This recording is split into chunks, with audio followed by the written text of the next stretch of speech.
आप में से कुछ स्टूडेंट्स के क्वेश्चन ये थे कि सर 11th में पढ़ रहे हैं तो क्या हम जेएनएम कर सकते हैं या फिर नहीं, क्या प्रोसेस है इसके बारे में बताओ। तो इस वीडियो में स्पेशली हम यही डिस्कस करेंगे कि 11th वाले जो स्टूडेंट्स हैं जेएनएम कर सकते हैं या फिर नहीं, अगर कर सकते हैं तो कैसे, और नहीं कर सकते तो क्या करें उस टाइम पर।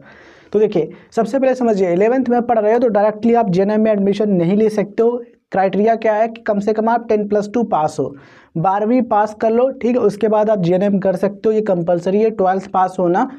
फिजिक्स केमिस्ट्री बायोलॉजी वाले स्टूडेंट्स को प्रेफर किया जाता है, मतलब कि जो कॉलेज होते हैं स्पेशली जो गवर्नमेंट कॉलेज हैं वो फिजिक्स केमिस्ट्री बायोलॉजी वाले स्टूडेंट्स को प्रेफर करते हैं। प्राइवेट भी यही करते हैं कि बायोलॉजी वाले स्टूडेंट्स को पहले एडमिशन देते हैं और अदर जो सीटें रह जाती हैं उन पर प्रयास करते हैं कि जो अदर स्ट्रीम के स्टूडेंट्स हैं उनको एडमिशन दे। तो 12th में physics chemistry biology and English ये सब्जेक्ट लेते हो तो कोई भी गवर्नमेंट कॉलेज है उसमें आपको एडमिशन मिल जाएगा एंट्रेंस एग्जाम दे करके, ठीक है। 12th कंप्लीट होने के बाद आप फॉर्म फिल कर सकते हो। 11th से ही आप फॉर्म नहीं फिल कर सकते हो, लेकिन ये है कि 11th से आप तैयारी स्टार्ट कर सकते हो एग्जामिनेशन की, चाहे जेएनएम का हो, चाहे बीएससी नर्सिंग का हो, चाहे नीट का हो।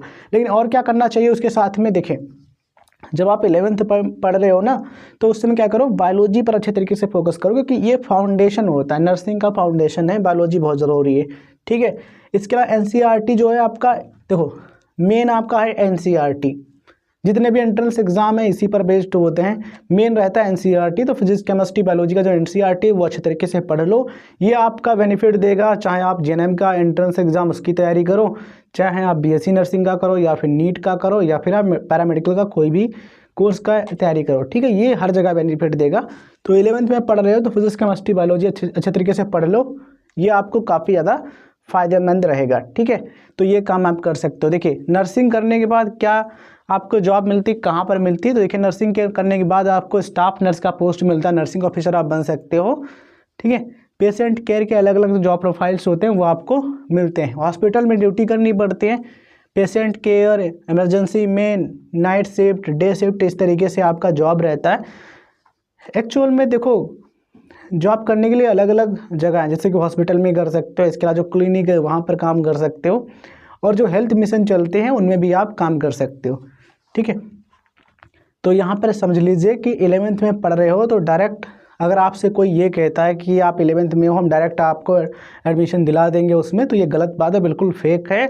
एक्चुअल में जो रियलिटी है, जो इंडियन नर्सिंग काउंसिल कहता है, स्टेट नर्सिंग काउंसिल कहता है, सभी कॉलेजेस कहते हैं जो मान्यता प्राप्त हैं कि स्टूडेंट्स का 12वीं पास होना ज़रूरी है, तभी वे एडमिशन ले सकते हैं, चाहे उन्होंने साइंस स्ट्रीम में पास किया हो, चाहे कॉमर्स में, चाहे आर्ट्स में।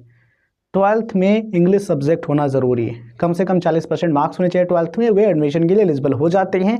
अधिकतर कॉलेज जो है ना वो फिजिक्स केमिस्ट्री बायोलॉजी वाले स्टूडेंट्स को प्रेफरेंस देते हैं, बट आर्ट्स कॉमर्स वाले भी कर सकते हैं, उनके पास भी 12th में इंग्लिश होना ज़रूरी है, ठीक है।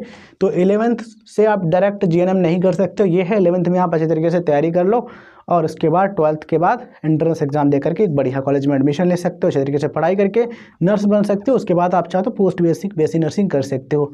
अगर आपको इस रिलेटेड और भी कई सारे वीडियोज़ चाहिए, जानकारी चाहिए, तो आप कमेंट सेक्शन में ज़रूर मेंशन कीजिए, हम उन टॉपिक पर वीडियोज़ बनाने का प्रयास करेंगे। धन्यवाद, जय हिंद, जय भारत।